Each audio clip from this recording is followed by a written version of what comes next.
Let's test this mic. There it is. Right. Our meeting is in progress. You'll be glad to know. Thanks so much for coming out tonight. We're really excited to host Jonathan Thompson and Water 22. I'm Gary Giannini from Fort Lewis College, and we're delighted to host this event for our whole community. We have a lot of students who are very interested in water and faculty all across campus who study water issues from lots of different perspectives. And so this was sort of a super fit for us. So we were really happy when this became available. Gigi Richard, who is supposed to be standing here at the microphone tonight, couldn't make it down from Grand Junction where she's just moved to. So so I'm your stand-in. And I do want to introduce you to Katie Matthouse, who's helping run our water center right now. And she's going to tell you about some cool water events and give you our land acknowledgement.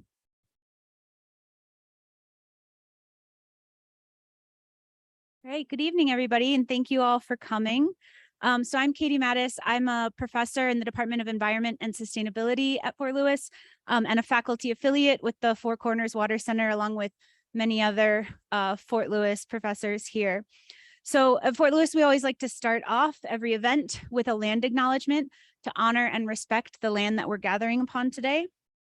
We acknowledge that the land at Fort Lewis College is situated upon the ancestral land and territory of the Nuchu people who were forcibly removed by the United States government.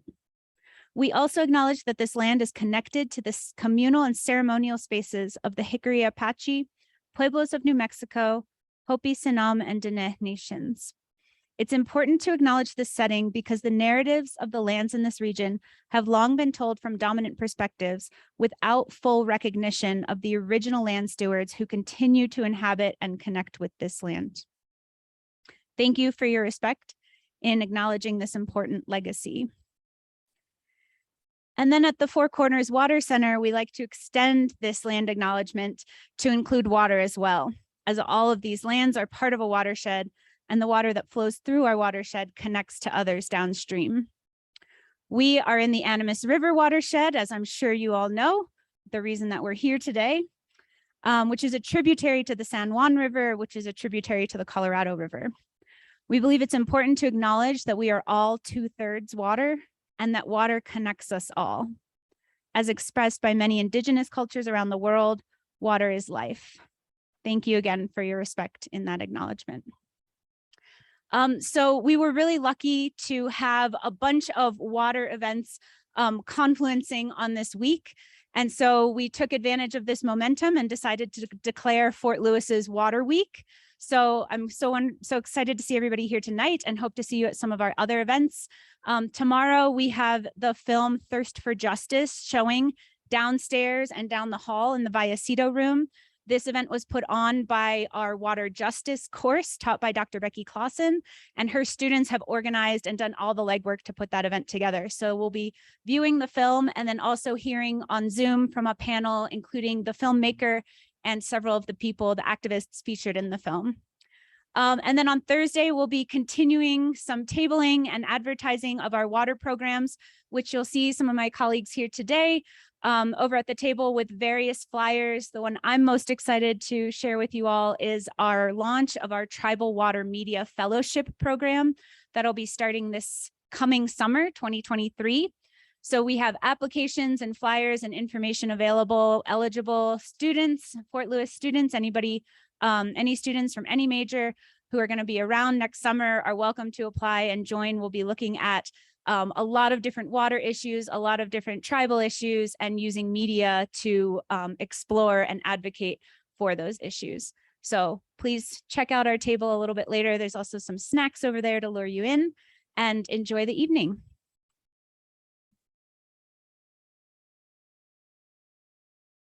Right. Hey, everyone, I'm Caitlin Coleman. I work for Water Education Colorado, and I'm here tonight representing Water 22, which is an initiative, a year-long initiative spearheaded by Water Education Colorado, but it's also, involving lots of partners all around the state. and it's a celebration of water. Our event tonight is part of the Water 22 Book Club series. So this is our fourth and final book club event, but our one and only live in-person event. So we're all lucky to be here tonight in person together.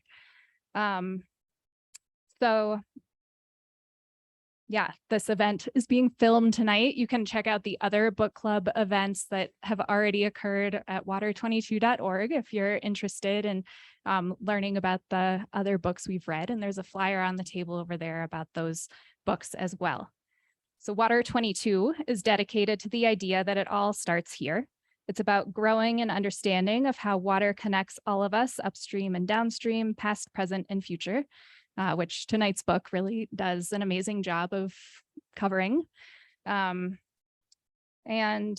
of course, 22, the year is almost over, but there are many other ways to be involved with Water Education Colorado, or if you check out the table over there, there's a brochure about 22 ways to care for Colorado's water. And those are like simple steps you can take, from learning where your water comes from, which we all know, is to conserving water, to doing positive things for water quality.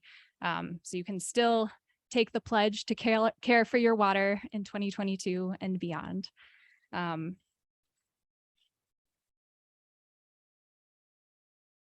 with that, I'm going to introduce our moderator, Barb Horn. Barb has worked in water quality issues in Colorado since 1986 as a water quality specialist for Colorado Parks and Wildlife.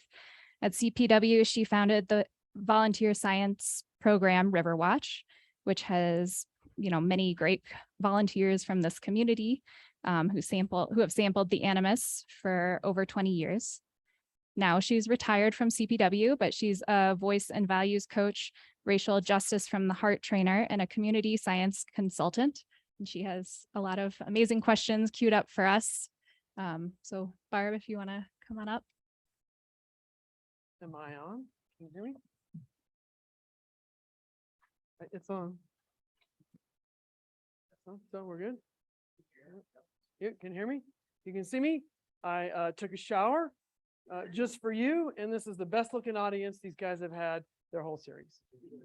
So I want to thank Colorado the Water Education, Fort Lewis College Water Center, and we can't leave out when we do these when we do these author talks, the great and awesome bookstores, the local bookstores that sell these books. So a shout out to Maria's bookstore. After we're done here, there'll be a book signing.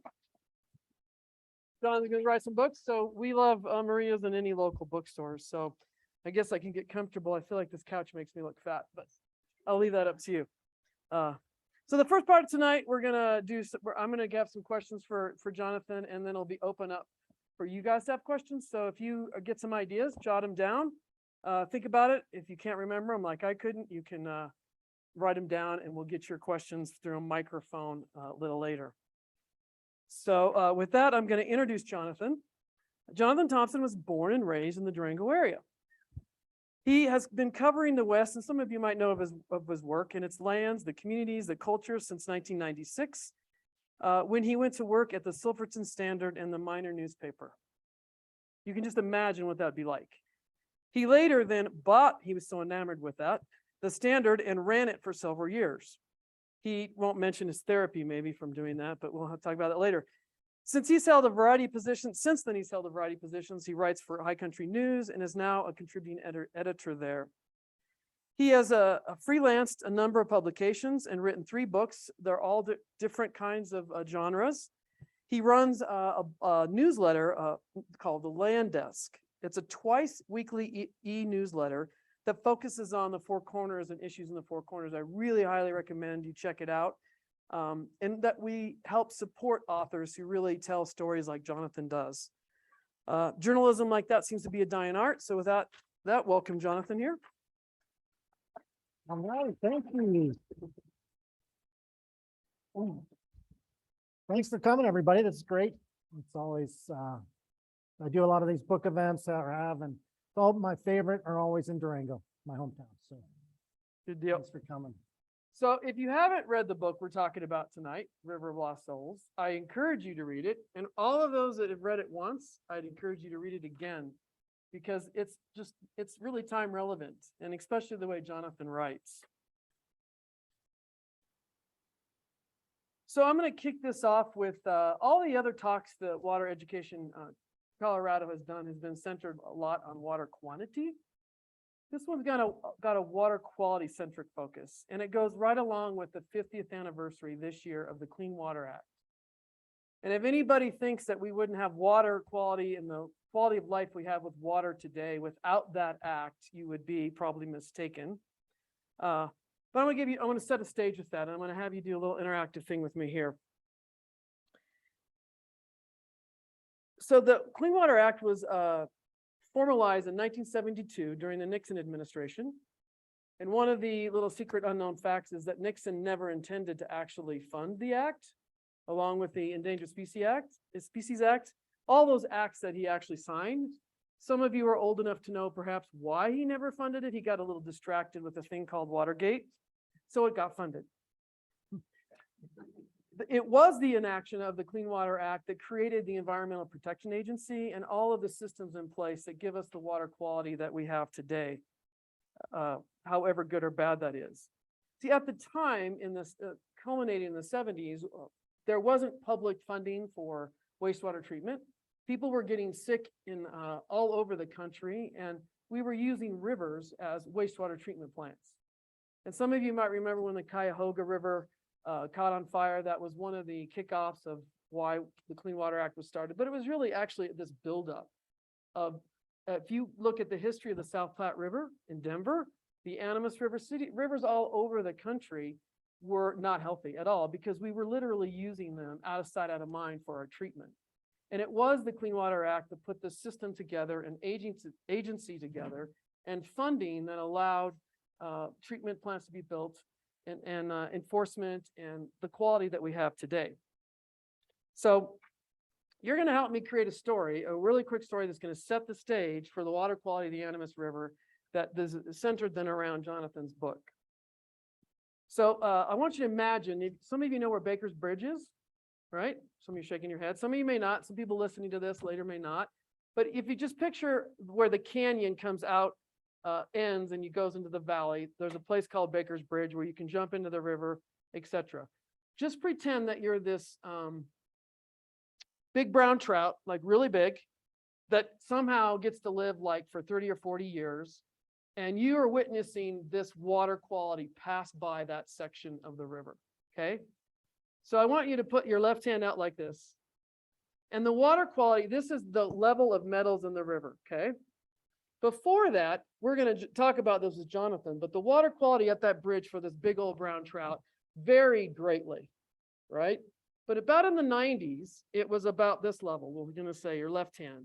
And it was in the 90s that the Animas River Basin was one of the last basins in the state that didn't really have a robust set of standards through the Clean Water Act, because of all these little mining claims that were hard to figure out, and hard to figure out what the actual potential of the Clean Water Act could be there. Remember, the Clean Water Act is just designed to make waters fishable and swimmable, i.e. safe to use for our crops, for our animals to eat and use. So the water quality was like this, and it wasn't very good because all these disparate little mines go on claims and things going on. But a bunch of people got together, including the health department, and formed the Animas Stakeholders Group, of which there's some members here tonight.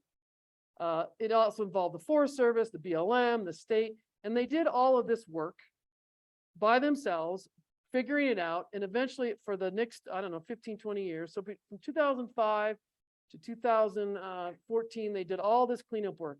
And the level of the metals, take your other hand, went down at Baker's Bridge. That was a happy big old brown trout. It went down. Statistically, significantly went down. But then somewhere in the 2010s or somewhere in that range, it started to creep up. It started to creep up above where it used to be till it was like up here. And that's when during this time, the EPA, who had a role to protect citizens from bad water quality, if you will, kind of let that process, this community stakeholder process, work its thing, because it was showing results. But eventually the water was creeping up, the quality was creeping up like this. And that is when the EPA came into the basin and started doing work on behalf of the taxpayers like they're supposed to do to start to figure out what is the problem, specifically at the Gold King and the Red Bonita mine, right? And then during that work is when the spill happened. So there was a spike that went up, and then at some point, that sludge went through, that Harry Potter butterbeer sludge went through town, and the quality came back down to here, which is worse than when the work all started. And so that's where we're just going to sort of leave the water quality story right there as we go into your book. Thanks for being a Great. big old brown trout with me there. That was cool.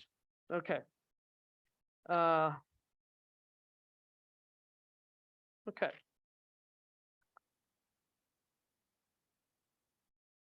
So, by the way, I have to give a shout out to all the Riverwatch volunteers who over the last 25 years, the EPA used that community science data to determine that the river had come back to pre-spill conditions, because that data was the longest from the headwaters down to New Mexico state line, and for 30 years worth of data. Nobody else had that kind of data set historically to compare the data to. So citizen science makes a difference. All right. So Mr. Jonathan, chapter 1 is titled, How Acid Mine Drainage is the Perfect Poison. Can you tell us why?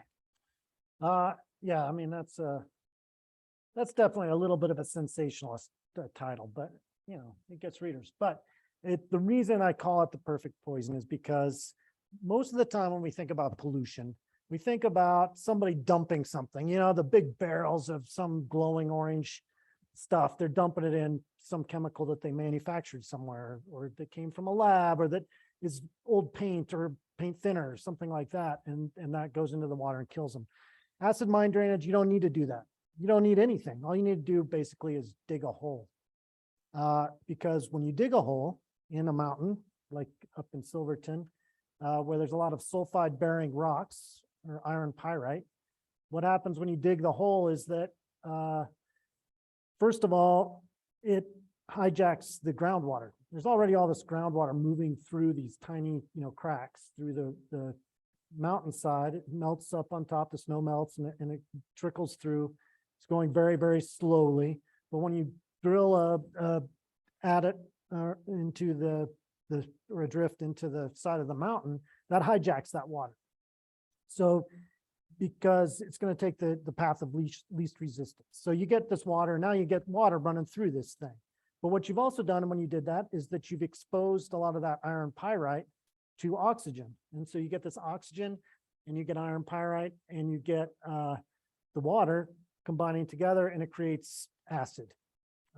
There's a chemical reaction that occurs. It's a little bit more complicated than just presto, but eventually the water, it becomes acidic. And when it becomes acidic, it can become, first of all, it can become extremely acidic, like to the point that's more so than a battery acid. The mines up in the Red Mountain area back in the about 1900, it was said they had to use wood for a lot of their tools and flumes and that sort of thing, rather than metal, because metal would get eaten away by the acidity. And so then you've got this acid running through here, and that dissolves the metals that are already there. And of course, you're digging into a vein where there's lots of metals. That's the whole idea when you're mining, is to go after the metals. And those metals are often heavy metals that are toxic to fish and to aquatic life. And they dissolve into the water. And so then you get this soup, acid mine drainage, which is acidic water with metals in it. And then that runs into the stream. And so it's the perfect poison because, you're not adding anything, for one thing. And then for another thing is it never stops. It's not like you can go and just clean up a pile of waste and put it somewhere and contain it and it's gone.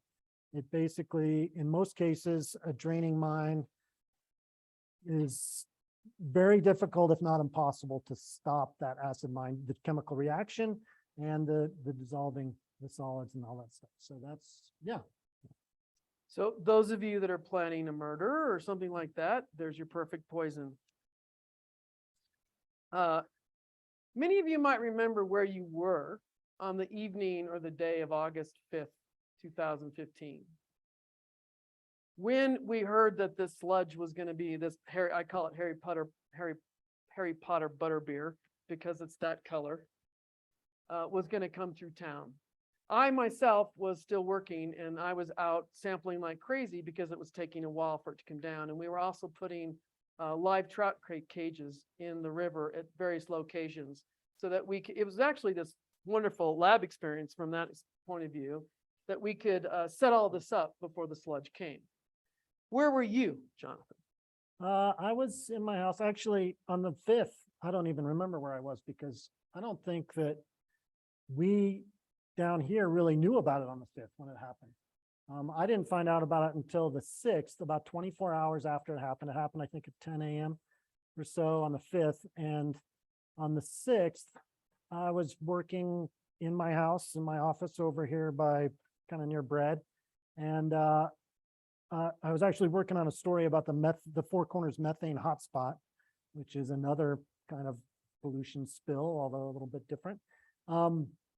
And I saw a tweet from the La Plata County Office of Emergency Services, I believe, that said this mine had spilled or that something had gone. It was very vague. Something that happened up in Silverton, and this thing was coming our way. And I'm not sure if that tweet said that they were going to close the river or not. I can't remember, but I was, honestly, I wasn't all that alarmed because I had lived in Silverton. I had worked in Silverton. I had written about these issues before, and I knew that in 2005 or so that, the water quality had started getting bad again. And so I thought, well, this is just going to be this little thing. It can't be that big. If it was a mine blowing out, how much stuff could really be in there? And it wouldn't be that big of a deal, but I did want to see it.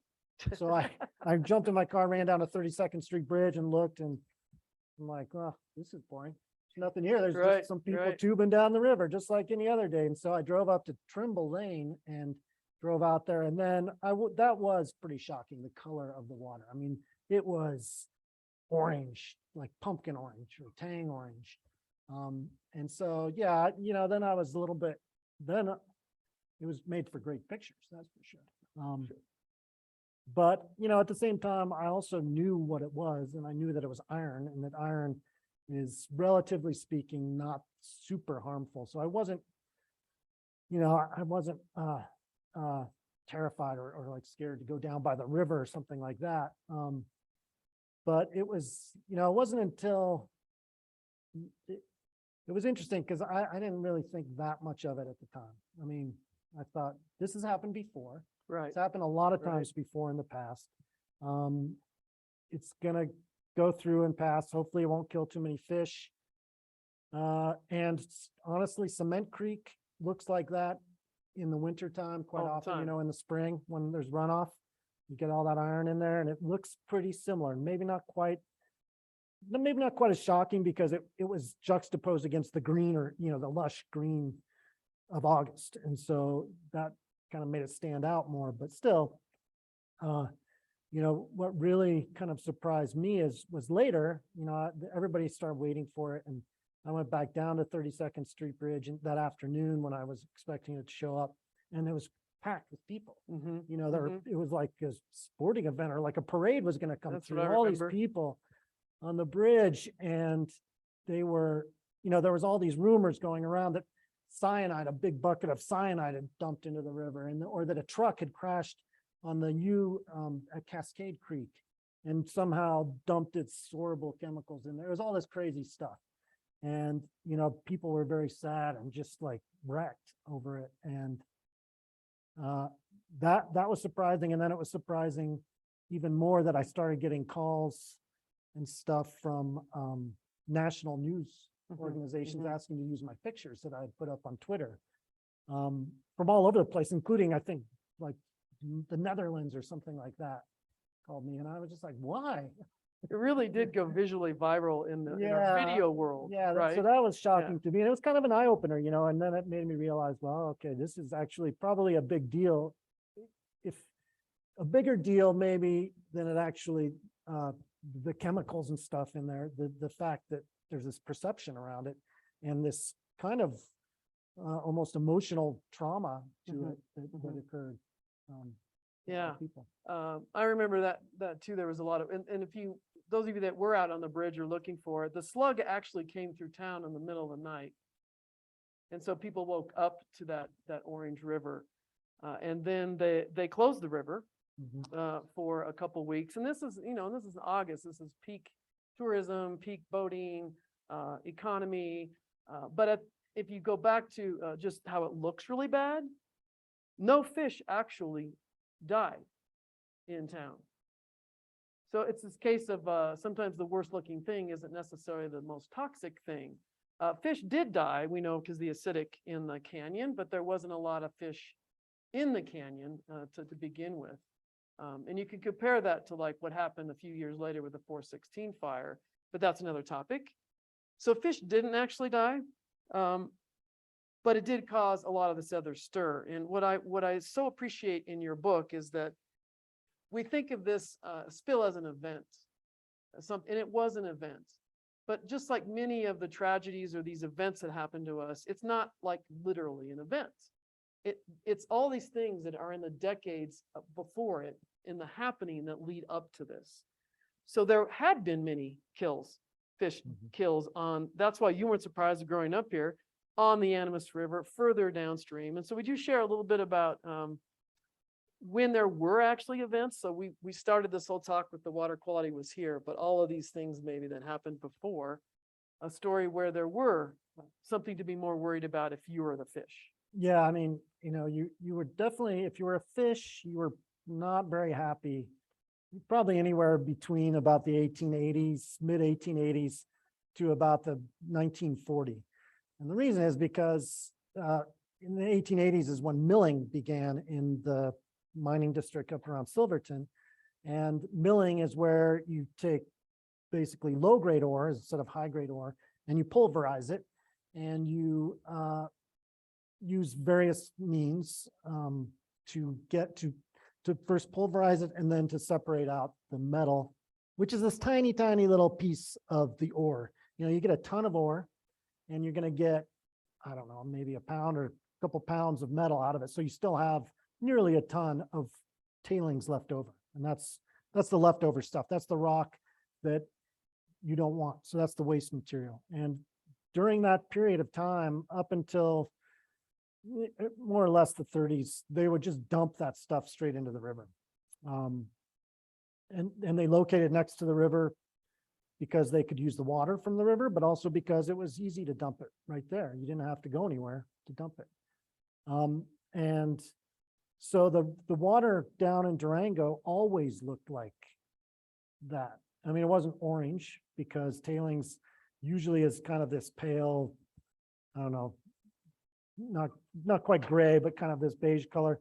And it was always that color, sort of like gray Poupon mustard, I guess you could say. And it was filled with silt.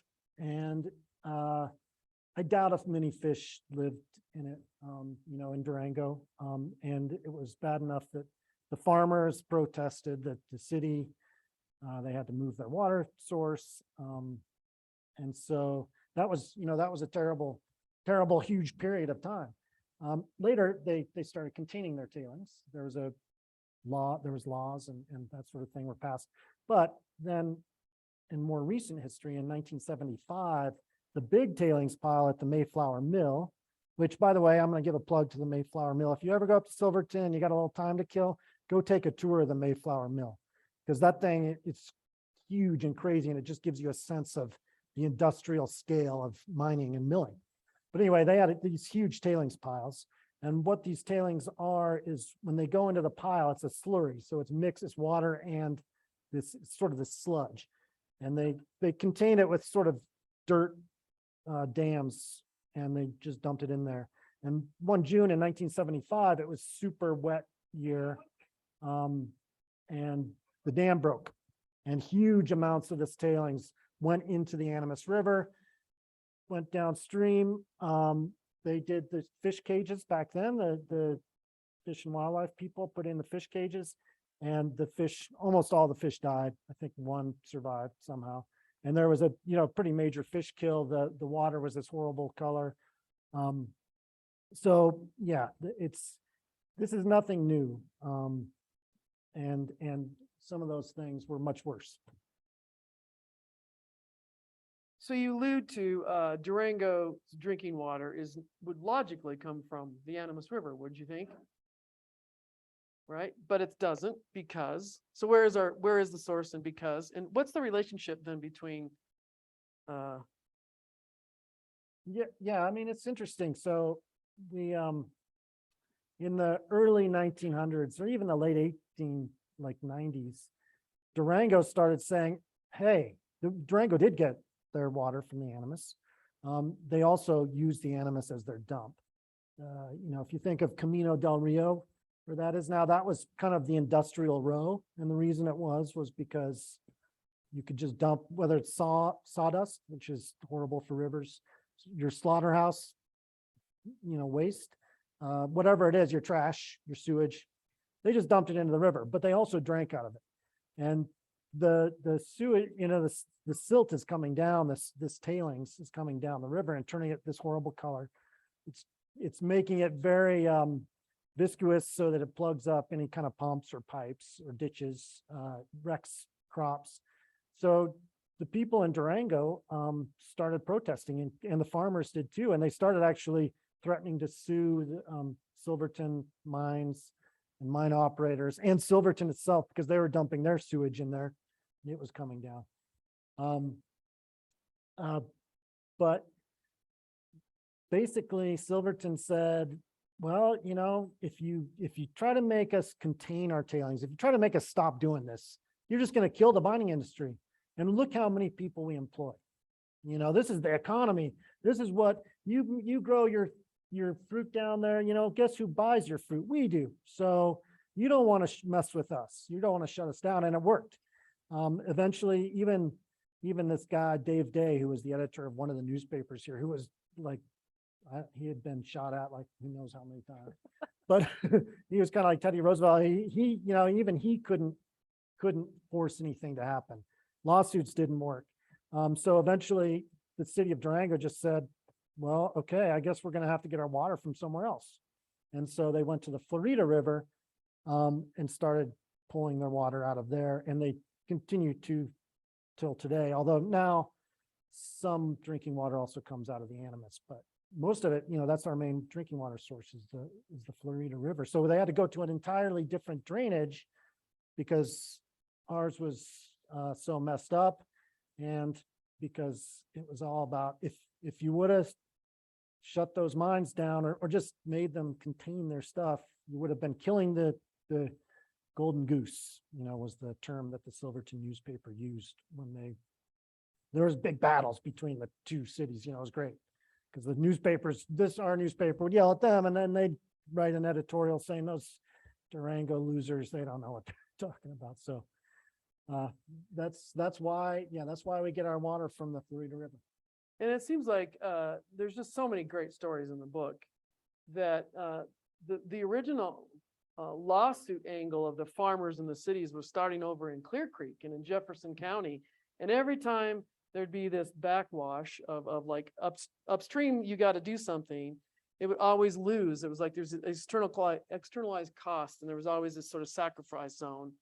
But then Durango wasn't exactly innocent with the smelter and the mill Right. of what they were sending downstream to Aztec, to the Navajo Nation, to Farmington.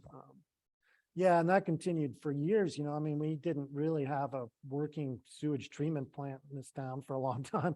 So Farmington and Aztec and Farmington, they don't really have much choice but to get their water, especially Aztec, out of the Animas River. And the uranium mill, well, first the smelter was at the base of Smelter Mountain. Who knows what they're dumping in there.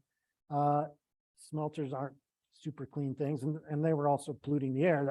If you look at old pictures of Durango, it's like smog, this thick pall of smoke from the smelter over town.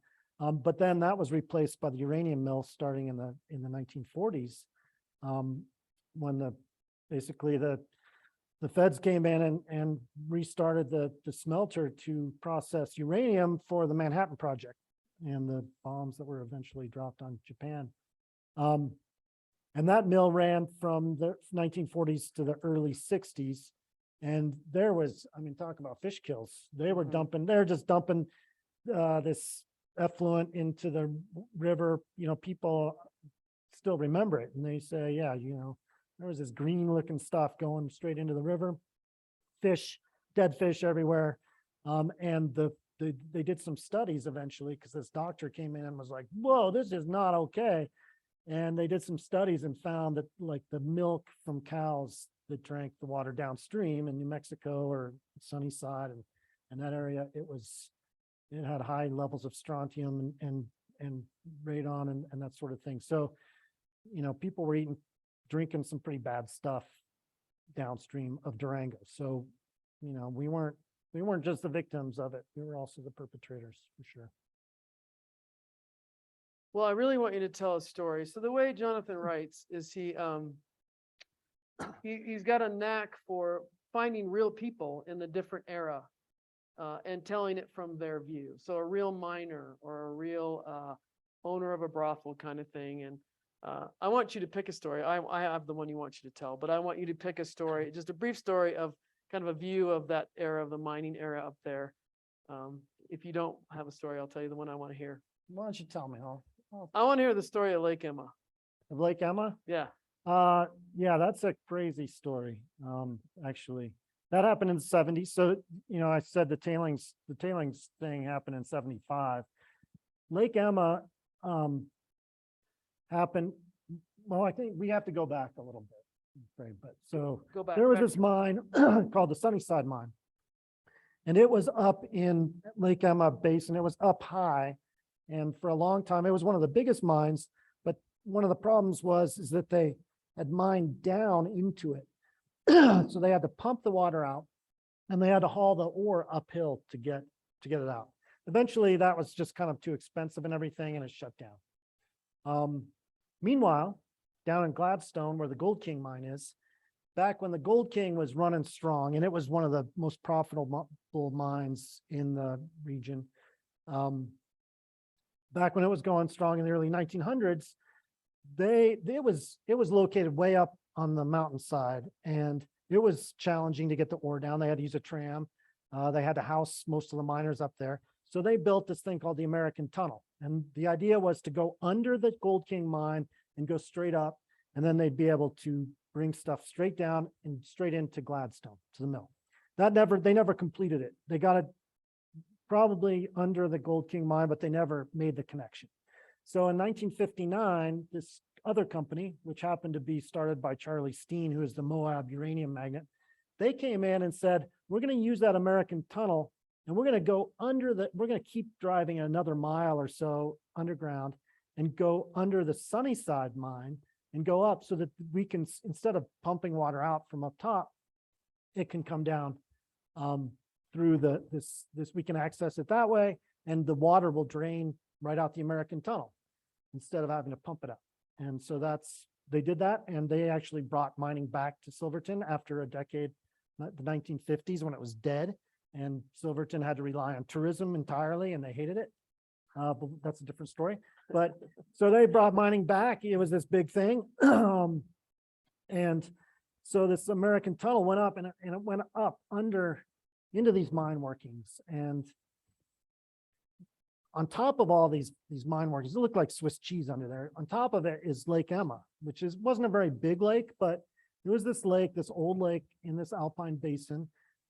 And they were going up beneath it, and some kind of bad stuff sort of started happening. They were, you know, I think the geologic engineers said, oh yeah, we're okay.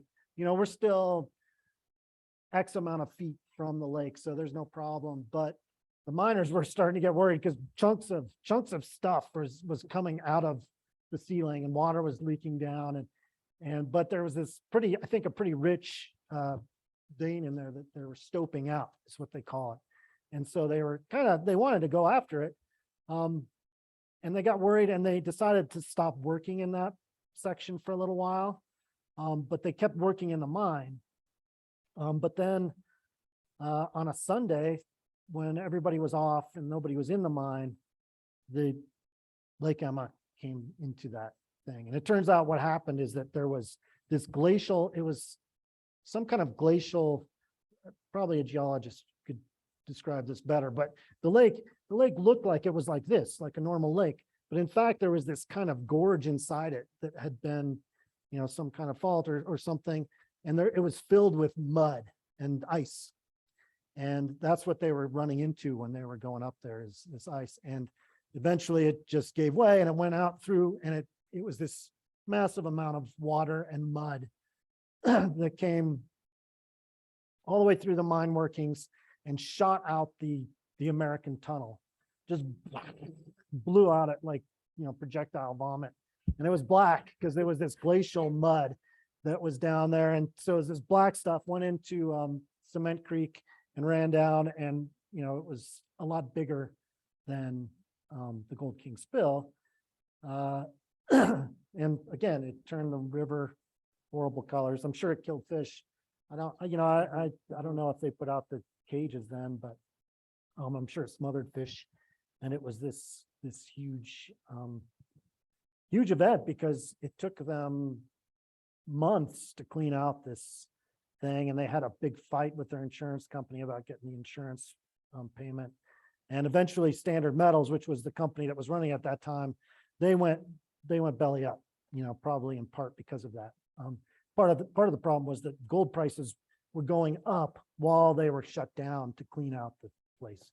But it was so, this thing was so big that mine cars, like these big cars came flying out and stuff like that. It was crazy that happened, and that nobody got hurt or killed, or that there was really no damage outside of the mine, I don't think.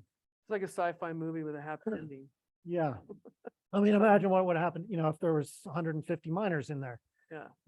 On a normal day, and if that would happen. I remember one of the anecdotal stories we found when we were trying to assess the fishery before there was fisheries management was there was a couple up there that had just been raising a hatchery, and they were raising these big brown rainbow trouts to feed the miners and what have you, because the fishery is basically whatever fish were up there in healthy waters, if you will, were extirpated. They were fished, and the next day or that weekend, they were going to have their big farmers market sell, and Lake Emma took the whole hatchery, the blowout downstream. So Durango got those fish, filleted up for them, delivered right down there for that. So we're going to switch a little bit of different direction here and talk maybe a little about relationships a little bit. So you and everybody may know, Jonathan grew up in Durango, not far from the smelter and the uranium mill, and he played on the Animas River. His grandparents had a farm in the valley. And as many of you might know of Ian Thompson, Jonathan's father, who was a wonderful contributor to literature and work in the area. He was also a city councilor in the 70s. So in the 70s, I was still in Broomfield on the Front Range. He was trying to get the county commissioners and the community to steer away from this extraction, this natural resource way of living and economy, the boom and bust of the West, and try to get it towards tourism and something more diverse. And you were also responsible for news in Silverton and what it's like to be a news reporter in a small town. That part of the book is worth it right there, just to read about that. How did you and your family in history, because you write about a lot of different things, how did the fact that you grew up here and you have so much family history or influence writing this particular book? I mean, yeah, it certainly made it more of a personal story, because as you say, when I was growing up, I grew up pretty close to the footbridge, the swinging footbridge down there. And during the summers, my brother and I and our friends, we would spend all of our time somewhere in the river, on the river, fishing, riding logs down. I mean, it's amazing that we're alive. Dumb things we did, but we would walk all the way down underneath the tailings pile, which at that point was still there. It was this huge mountain of uranium tailings just sitting out there, and they would blow. You'd see it on a windy day. It's like big clouds of this stuff would blow off it. We would walk down there and fish, and fish below that tailings pile. Who knows what that did? And we ate the fish too. So anyway, think I'm okay, but, yeah, it's, You used to do this, but you don't do this anymore. but so yeah, like, I mean, it's weird to say, but the Animas River, I feel like it runs through my veins or whatever, in that sense. And my ancestors did come and homestead on the banks of the Animas River, and been here since the 1870s. And my parents were, very, interested in environmental issues and just the place, and had a very strong sense of place and viewed that in me. So by the time, I got to Silverton and I was doing this stuff, and also actually my parents lived in Silverton, and my dad actually worked in the mines. He worked in the Mayflower Mill and in the Silver Wing mine for a while, until he realized that he wasn't a very good miner. So he went back to journalism. But so I also had connections with Silverton, because actually when I was growing up, then when the owners of the Silverton Standard, I mean, this is a crazy job because you have to put out a paper every single week. And if you're the owner, you're basically the staff. Maybe you'll have a couple other employees. And so you can't really ever leave. It's like having a dairy farm or something like that. But they would get my dad, because he had run it a little bit in the 60s. They would have him come up and work there in the winters sometimes, and run the newspaper for them while they went on vacation. So I spent a lot of time in Silverton during, the 70s, when it was still a mining town for sure. And it was scary. I'll just tell you that I was scared. I was scared of those Silverton kids because they're rough. They didn't want some Durango guy coming up there, but it was okay. No, it was great. So all that kind of informed everything. And so when I saw this job to be the reporter at the Silverton Standard, it was like a year after I graduated from college, and I was kind of floating around aimlessly. I was like, yeah, that's it. And I applied and I got the job. And so I ended up in Silverton. Well, and I remember in the book, you were like, you could say, I'm a writer now. And you Yeah. could say like, this is my profession. And then somewhere along the lines, you had enough experiences that when someone would say what you do, you'd say, he wouldn't say I'm a writer. He wouldn't say where you are. So Yeah, it was always risky to say that I lived in Silverton in Durango too. it's kind of like when people would stop me at a gas station and they knew I had the Parks and Wildlife, truck, and they'd say, hey, you must know a good place to go hunting. I'd say, I'm in fisheries. Or they'd say, oh, you have a good place to go fishing. Like, I'm in terrestrial. Who's going to give up their secrets? So in the book, you have 2 chapters that are called Slime Wars. Could you again, worth the book just right there, give a characterization of the Slime Wars?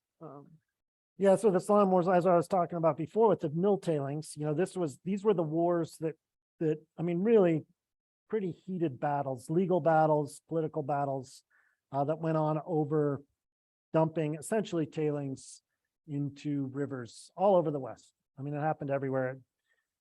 Butte, Montana, it was one of the probably most kind of high profile battles that happened. And farmers, downstream farmers, they would sue and sue and sue, and they almost always won.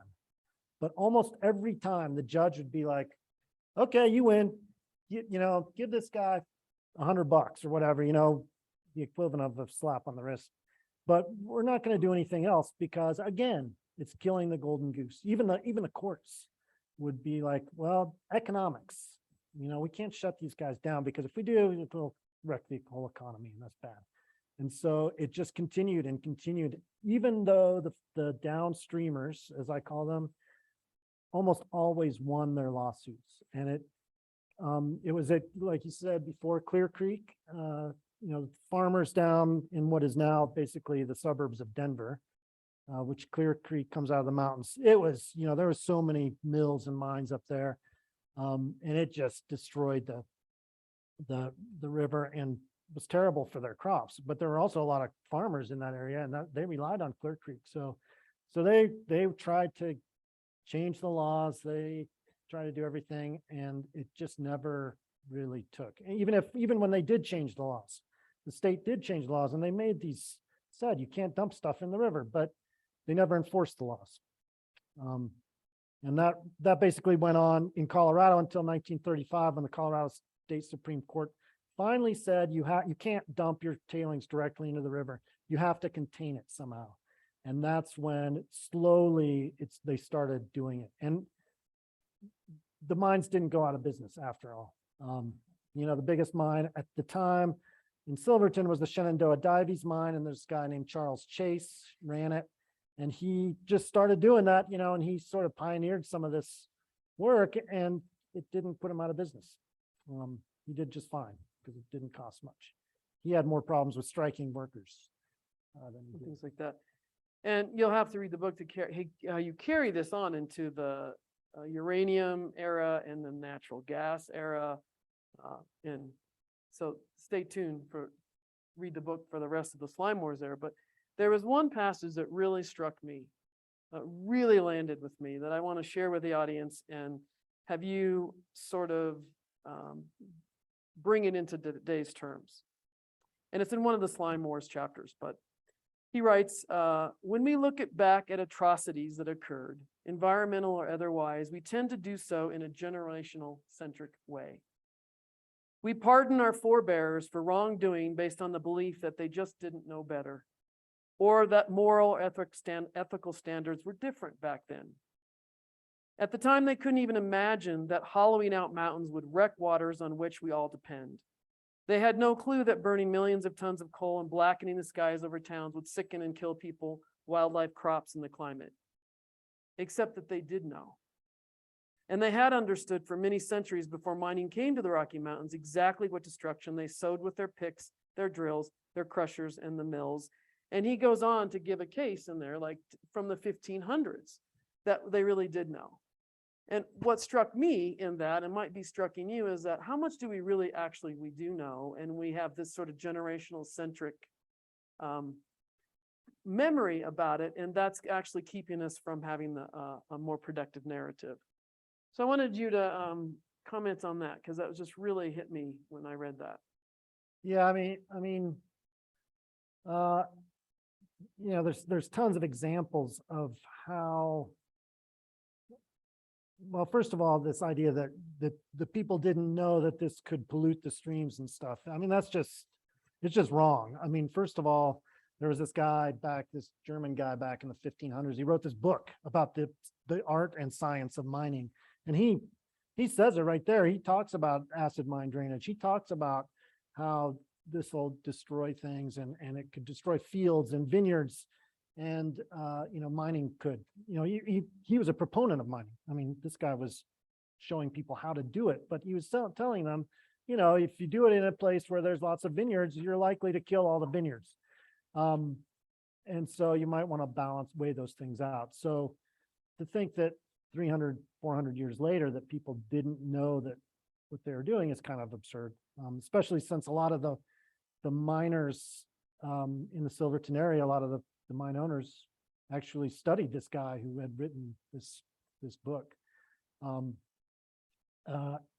Plus, you know, like they know enough, these miners knew enough to know that if they, you know, dug a mile-long hole into a mountainside, they knew where the vein was.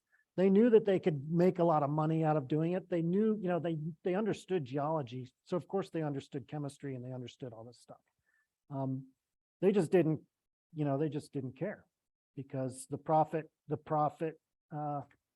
motive was too strong. And, you know, they felt like they needed to do something for society, you know, and give the metals that built the industrial age. So they continue to do it. And, you know, you see that repeated so many times with uranium mines in the 50s, for example. There was uranium mines in Czechoslovakia, I think, or whatever it was back then, Yugoslavia, I think, where the miners would all get this horrible, basically lung cancer.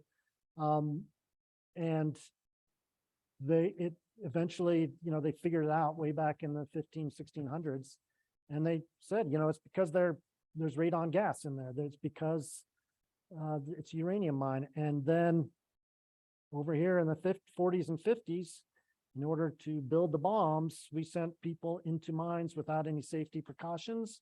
Many of them Navajo and other indigenous peoples, and knowingly, basically sickening them without, even though we knew that, even though that data, those studies from way back when were available to everybody and people knew it, but it was covered up.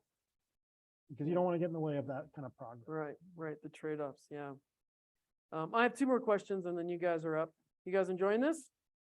Okay, good deal. So I grew up on the Front Range and I'm still amazed at the number of Colorado residents who don't even realize we have Native American tribes, sovereign tribes in Colorado. And in the West, many of the native sovereign tribes have a lot of land that they manage, and the Navajo Nation has got the biggest land of most of those nations. And you address this so well in your book, posing not necessarily answers, but another way of thinking. Because the Gulf King spill, you could take a plug out of Lake Powell, and they have done this, and you could track the history like a sediment plug out of Lake Powell, and you could track the history to how those layers got here, some of which all the way back up to Silverton. And so if you think of what is between here and Durango, if you will, and Silverton and Lake Powell, I call it Reservoir Fowl for fun. You've got 4 states, you got Arizona, you got Utah, you got New Mexico, but you have these smaller communities, Aztec, Durango, these communities, but you also have the sovereign nations and the Navajo Nation who depend on that and have depended on those waters to feed their people, to live the life that they know how to live. And so one chapter in your book is called "This Cannot Be the U.S." And you tell, again, in Jonathan's style, he takes the real life people that are living that experience and tells that story. Could you just share a little bit to wet the whistle the audience of that chapter and their perspective? Yeah, I mean, that one mostly focuses on actually coal plants and coal ash and the coal power plants down here that straddle the San Juan River. One's on the Navajo Nation, one's right next to the Navajo Nation. And they have a long history of course, polluting the air, but that air pollution can also become water pollution because, when it rains, that stuff precipitates out, goes into the waters, into the earth. Mercury is certainly one of the most concerning of the substances that's in that smoke, but it's also in the huge amounts of coal ash, if you will, the solid waste that happens when you burn coal. You burn coal and you think, you don't really think about that, but if you lived in Silverton, you might have had a coal furnace and every day you had to go down and remove the clinkers, get the clinkers out, which is the ash and the hard slag that remains. And so they're piling that up down there, and very little regulatory oversight for that, especially the one on the Navajo Nation. And that's just like these tailings piles. It's very fine dust. It blows into the air. It can leach into the groundwater. It can run into the Chaco River. The Four Corners power plants ash impoundment ponds are right on the edge of the Chaco River. So again, it's kind of like the slime wars, but it's focused on this one area, and it's way more concentrated, and some would say, possibly worse. And so that's just one incident of where the Navajo Nation, for example, is kind of it's the target of this stuff, unintentionally, but they're downstream from all this Silverton stuff. And every time that there's a tailings burst, every time that somebody dumps their tailings in there, every time that the uranium mill dumps their stuff in there, that's all going down, and it's crossing through, it goes into the San Juan River, and then it crosses through the Navajo Nation. And, this is water that they used to water their corn and drinking water sometimes, and all this stuff. And so then here you get in August of 2015, you get this Gold King mine spill. And, we can talk about the chemicals in it and say, yeah, it wasn't that bad. It could have been a lot worse. But, you think about piled on top of all of this, over a century of this kind of being the downstreamer of all this stuff. And then your river suddenly is turning yellow and you don't know why. Because frankly, there was some serious communication breakdowns right after this happened. People didn't find out about it for a long time. People thought, I think, the EPA people thought that it would get diluted and no one would even notice, at first. They weren't sure, and et cetera, et cetera, et cetera. So there was a lot of misinformation and a lot of just lack of information. And then suddenly your river's turning yellow. You have to shut off your ditches to your corn right during harvest time, right at an important part of the summer. And so, even if chemically it wasn't that toxic, it still was, that's where there's a serious emotional trauma that lasts till today, because people, the farmers down there in the Shiprock area, a lot of them can't, they have a hard time selling their corn if people, like at farmers markets or whatever, because people don't trust it. They're worried that the water is still poisonous. And so they've been having a lot of trouble ever since then. So that's, yeah, we in Durango, I think felt like we suffered a lot from this because our rafting industry went down. We love the river, it is the spine or the heart of our town, but it certainly was, I think, much worse further downstream. Mhm. Well, my last question is kind of shifting to the future and thinking about what narrative and what do we need to do to change our narrative and our relationship to water. We treat water like it's a infinite resource, and it's actually finite. When I teach kids, you guys are familiar with this, maybe, that you're actually drinking water that dinosaurs peed, like the same amount of water is on the planet that's ever been on the planet. So it really is a finite resource, and yet we treat it as an infinite resource. Every person in the US uses about 100 gallons of water a day. You write about this, but you actually consume about 2,000 gallons of water a day via products, because everything you look at and everything you use and you eat and you use somehow involves water in the process of making it. So we don't really talk about how we import and export water that way. That's a narrative thing. And we also think that everybody in this country actually has equal access to clean and sufficient water, and that is not true, and it's becoming less and less true. We just at home, my home, I live south of town here, we run out of water. Never mind water quality. So my challenge to you guys out there and to you, Jonathan, is what do we need to do to change the narrative? Multiple things to do. Recently, New Zealand started giving their rivers and their waters personhood. This is not a new concept, but it's amazing the response they're getting about giving their rivers and their lakes and their waters personhood.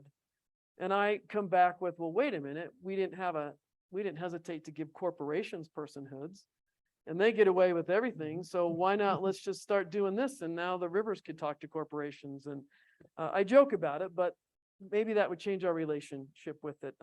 What do you think we could do to help change the narrative in all your writings and research? And Yeah, I'll talk about it from a Colorado River watershed perspective rather than sort of global. But it's messed up. The Colorado River and everything that's going on right now, it's really messed up, in part because of Western water law and how it works, which is basically says if you were the first person to put water, certain amount of water to beneficial use, then you have the right to that water above everybody who is behind you. So that's the doctrine of prior appropriation. So to use a very local example, what this means is that if in 1872, somebody came and built a ditch in the Animas Valley from the Animas River and pulled X amount of acre feet of water out of the Animas River, they have an 1872 date, and they can use that. That gets passed down to people who buy their land. You can also buy water rights as long as it's within the same ditch company, I guess.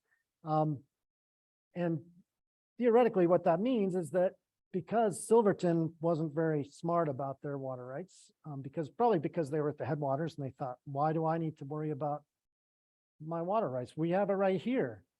But according to the law, if there is a shortage on the river, these people in the Animas Valley, even if, maybe it's just watering people's gardens or it's in their ornamental duck pond or whatever, they can say to Silverton, you got to shut your water down because my ditch, I'm not getting all my water. So I want to get all my water. So you got to shut it down. So in theory, this hasn't actually happened yet, but in theory, that could happen in a really dry year. So that's true on the whole Colorado River. So you've got these alfalfa farmers down in the Imperial Valley, for example, who are putting huge amounts of water onto their alfalfa fields, a lot of which gets exported, for better or worse. They send it to China and Saudi Arabia. And they have senior water rights. And so they, because of that, they could potentially tell everybody else, according to the law, that you got to shut your ditches down because we need our water for our alfalfa.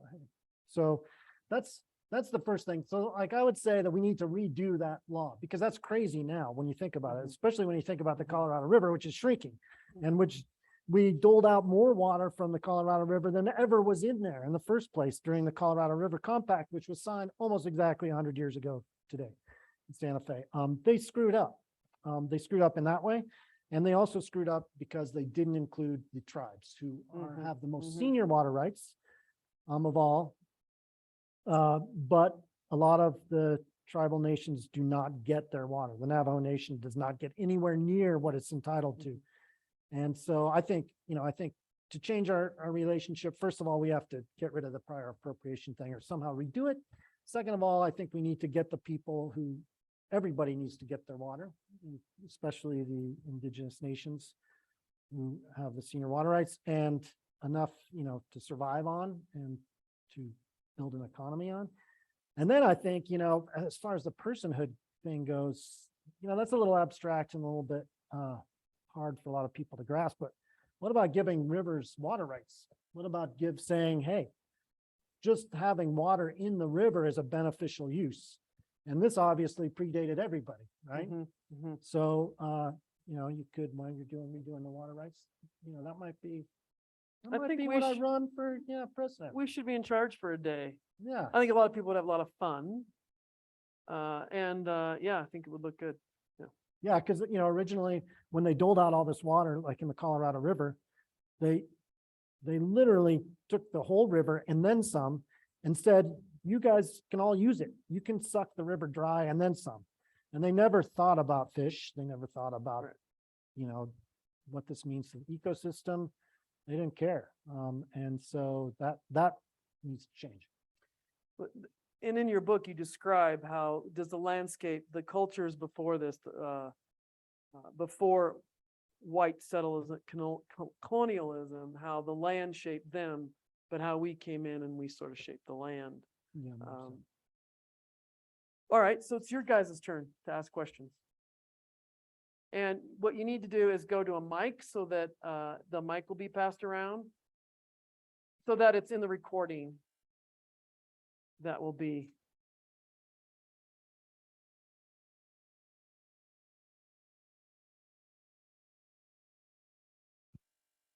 Okay.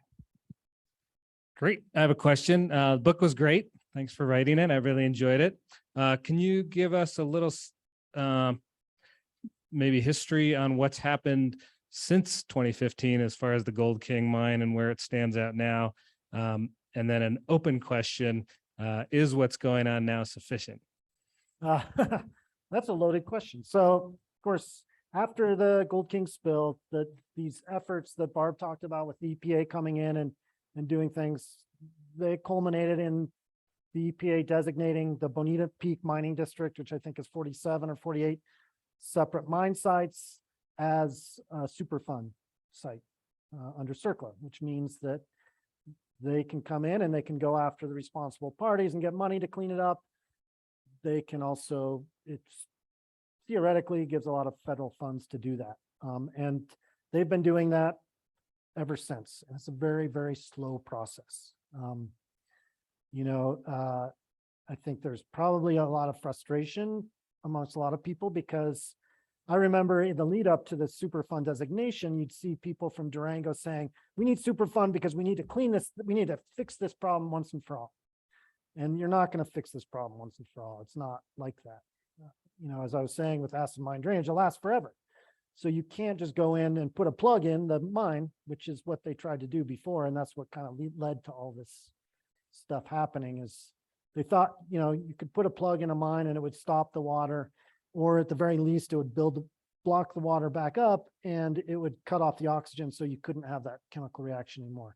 Instead, what happened is the water got diverted and ended up coming out a different mine, because those mountains are kind of like Swiss cheese, both naturally because there's all these faults and fractures, but also because of mining that happened later. So it's going to take a long time no matter what, and there's never going to be an absolute fix. The EPA they've done several different projects, they've done characterization and all this stuff. Is it sufficient? I would say one thing that's not sufficient, and I'm not entirely sure that this is true, but I'm pretty sure, is that they are only treating the water out of the Gold King mine right now. They have a water treatment plant in the same place that the old water treatment plant was. And when the old water treatment plant was there, when Sunnyside had it, they treated all the water that came out of the American Tunnel, which was about 1,600 gallons per minute, I think. Plus, in the winter times, they would actually treat Cement Creek. They would take water out of the creek and treat it and then put it back in order to really help the water quality. Now they're only doing it out of the Gold King, which is a much smaller amount of water. Meanwhile, the American Tunnel continues to drain, the Mogul mine continues to drain, and the Red and Bonita, I think, is still draining, even though they did put a bulkhead in all these, but it didn't work. There is still some drainage coming out, and they're not treating it. So that's one of those things. It's like, why not? That I have a question about. And then the other thing is this isn't really about whether it's sufficient or not, but for me, it was a disappointment that they came in, and it's probably because of legal things and all this, but that basically EPA came in and kind of pushed the Animas River stakeholders group out of the way and kind of started in some ways from scratch. Not entirely, but I would have rather seen it work a lot differently, because the Animas stakeholders group had been there at that point for at least 20 years, I think, working on all these problems, trying to fix these problems. And there were gaps, funding gaps and liability gaps. And it would have been great if the EPA could have come in and just filled those gaps and helped them move this project along. So yeah, it's a little bit of a disappointment, but it's also not that surprising. I mean, this is how super funds work. If you look all over the place, they take decades before they finally say, okay, we're done. And if I could add to that, it's a good thing to always remember that protection is always going to be cheaper than restoration. And restoration doesn't ever really return a site, whether it's land, air, or water, to its original condition. The EPA is treating Gold King. There's a treatment plant up there, but you also have to remember that metals don't go away. So as a result of that treatment, you're creating this big sludge. And so part of the challenge is what to do with that sludge. And find a market for it to get it out of there. So there's a lot of complexity. Everything you said is really, really, really valid there. So you do know that the EPA is in this process now.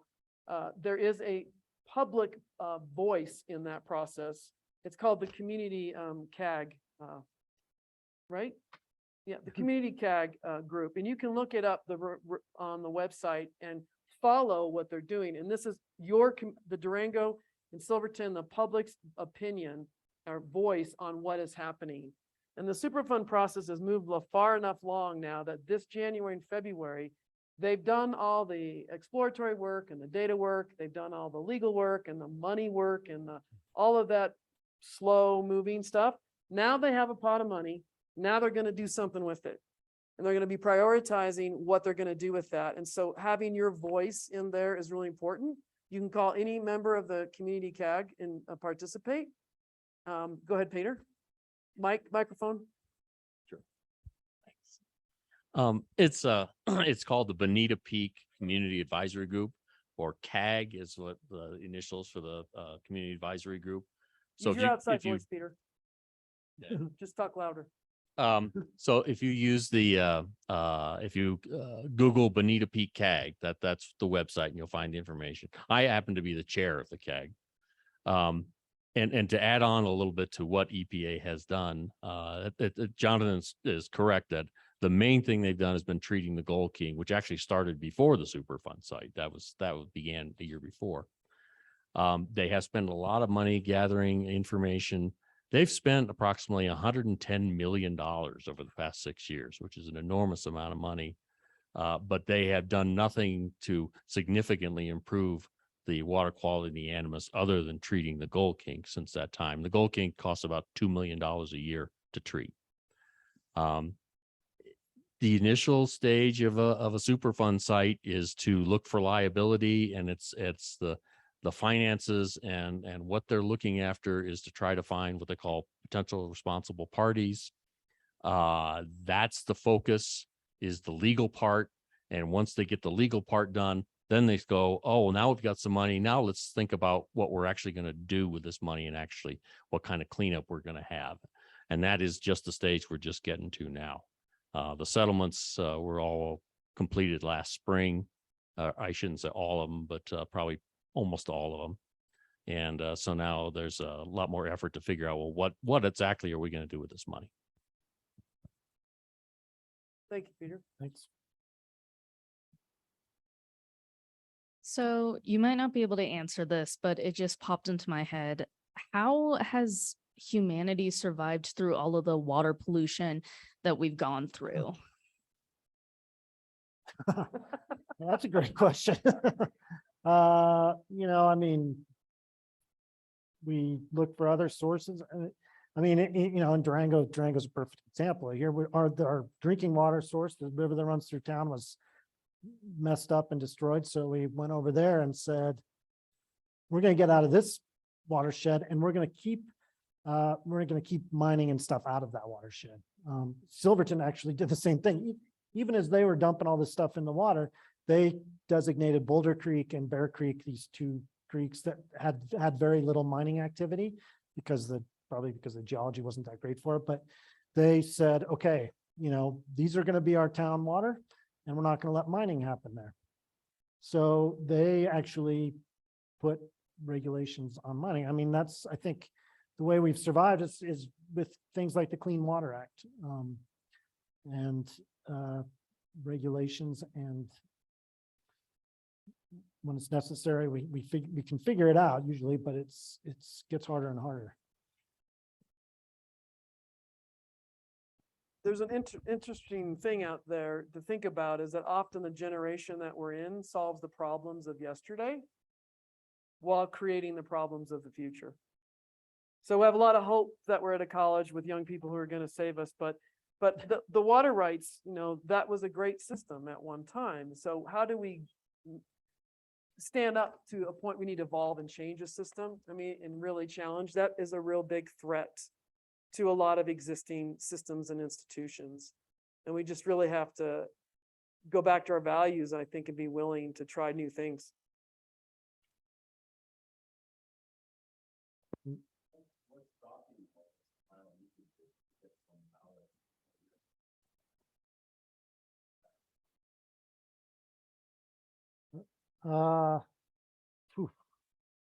That, I mean, I guess you could do that.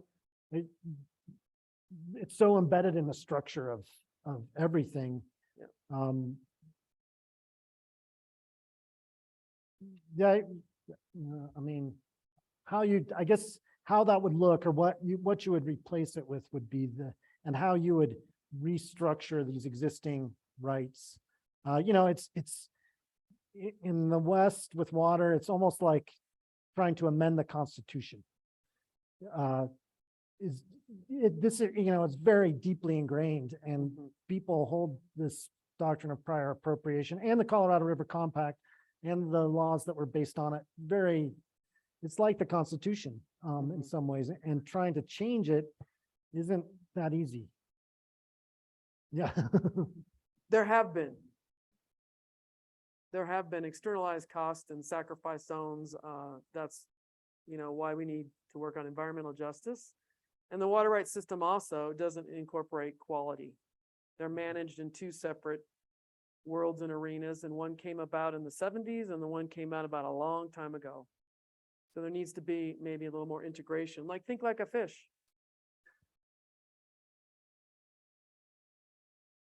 We have one here, I believe, and then here. Most of the discussion tonight has been historic in nature, but a few weeks ago there was an article in Durango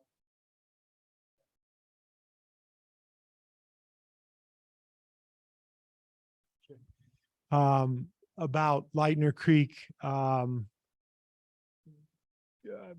wastewater treatment. Yeah, and and I remember about a year before that, there was an article about it. It seems like every year we hear that these guys are breaking the Clean Water Act and, lots of laws and stuff, and nothing is done. So, we talk about historic problems and how we're going to fix them.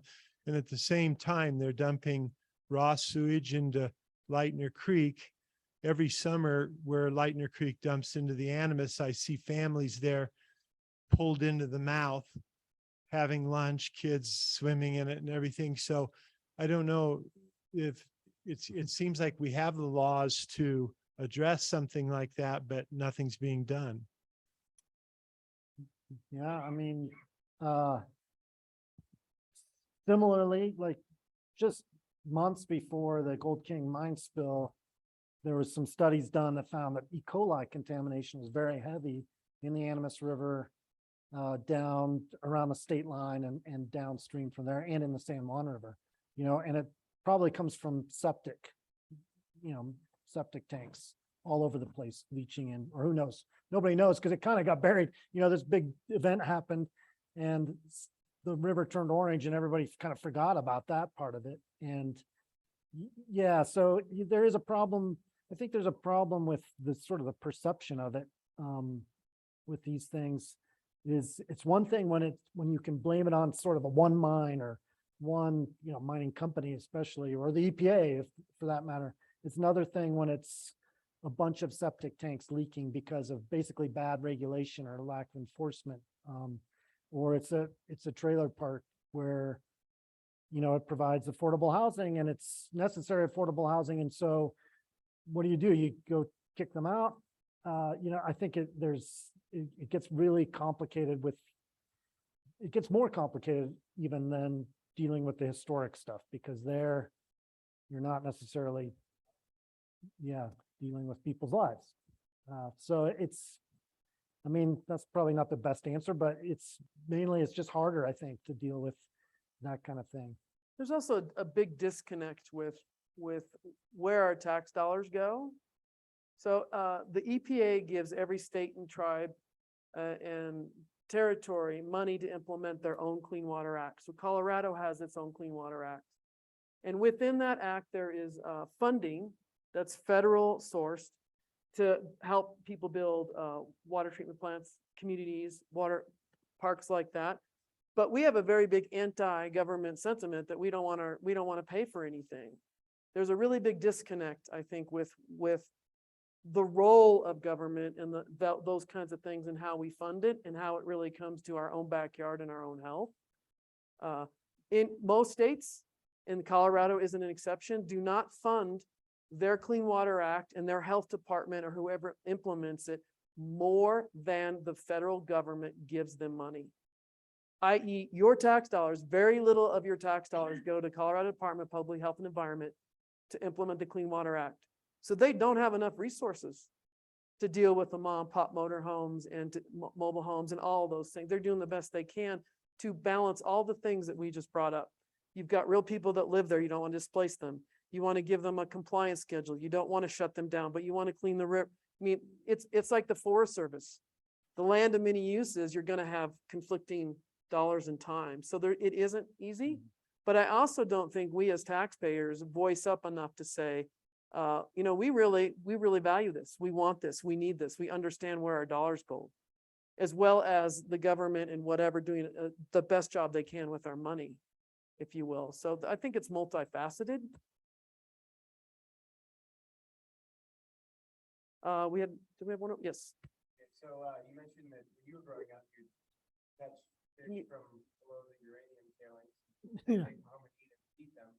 Would you recommend for your little ones to eat fish out of the Animas? Yeah, I think it's probably fine to eat fish out of the Animas. You know, I mean, there's in some of the lakes around here, there's mercury warnings because mercury tends to accumulate in the lakes more. And there wasn't a lot of mercury. I mean, there's not a lot of mercury, I think, naturally in this Silverton area. So you're not getting as much of that in the fish here. Plus, they're hatchery fish. Most of the fish that you catch in Durango in the river. So they haven't been in there for necessarily that long. I mean, they, you know, when you look at how many fish they put in the river every year, that's pretty substantial. And that's partially because the water for so long was low water quality and they couldn't reproduce. Fish did not reproduce through, you know, pretty much through Durango. So yeah, when I was a kid, we were catching hatchery fish mostly. And sometimes there was this pond over by the fish hatchery called Huck Finn Pond. And we catch fish there too. And they tasted terrible. I mean, they were horrible.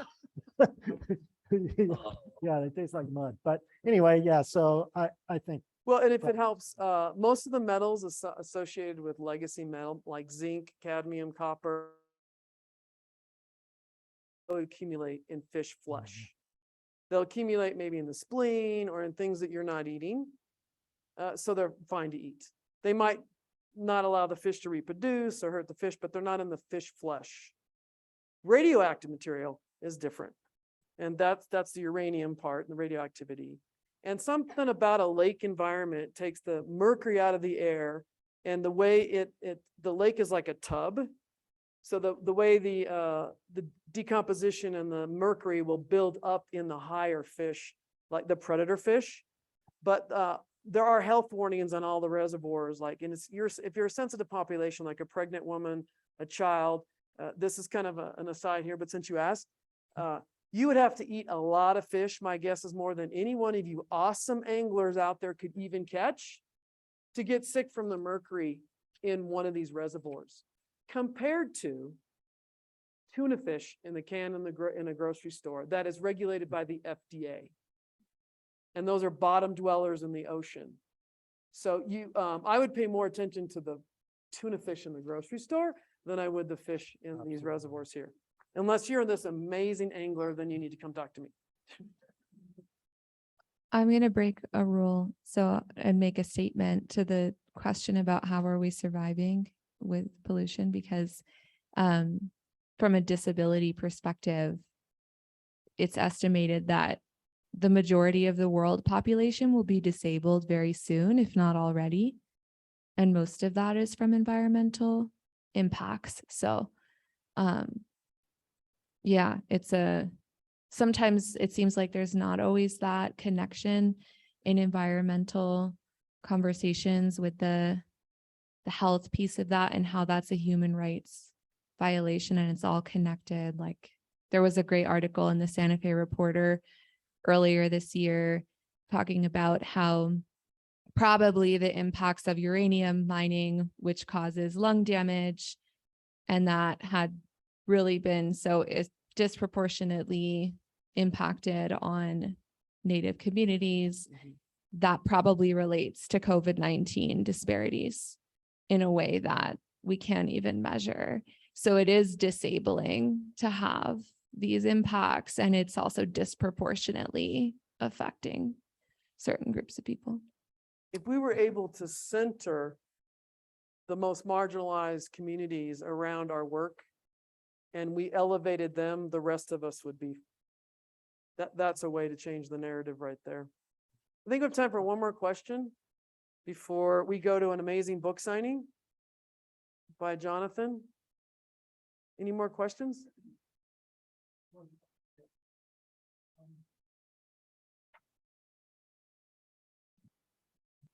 Thank you.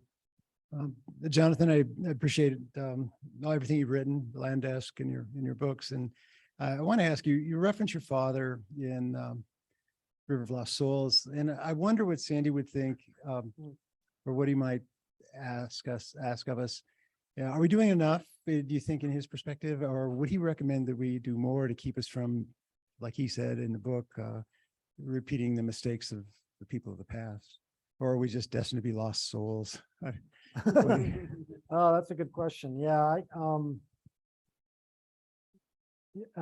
yeah, I mean, I kind of wonder that too, what you would think of the world today, not just here, but just in general. It's changed a lot since he passed away. And, yeah, it would be great to ask him not only whether we're doing enough, but what sort of maybe some of the unintended consequences of what he did when he was on city council have been, improving the quality of life in Durango, like, and trying to move away from this extraction industry into what we would now call an amenities economy. What he'd think about housing prices and just kind of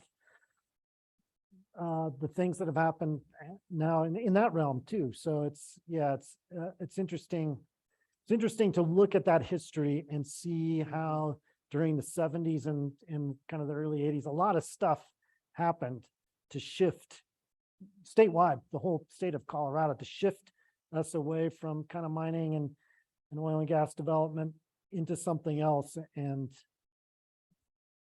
how that's kind of run out, just kind of taken its own course and taken on a life of its own and done its own thing. So yeah, that's a good question. I honestly don't know, but I'd love to find out. Well, I want to remind you of all the ways you can get involved. You can go to Water Educations and take the 22 water pledges. There's some amazing local organizations that you can contribute to, participate in. Mountain Studies Institute, the Fort Lewis Water Center College here, San Juan Citizens Alliance, and many more. You could follow the CAG, even be a member. You can just do your best with your own use of water and water quality there. So I want to thank you for your interest and your questions. Jonathan is going to sign books back there. There's water back in the corner. If you need to drink water while you're waiting to get a book or talk to Jonathan. And just thank you, Jonathan. A round of applause for all your work. Thank you, Barb. Yeah. Great. Appreciate it. Thank you, everybody. I learned a lot.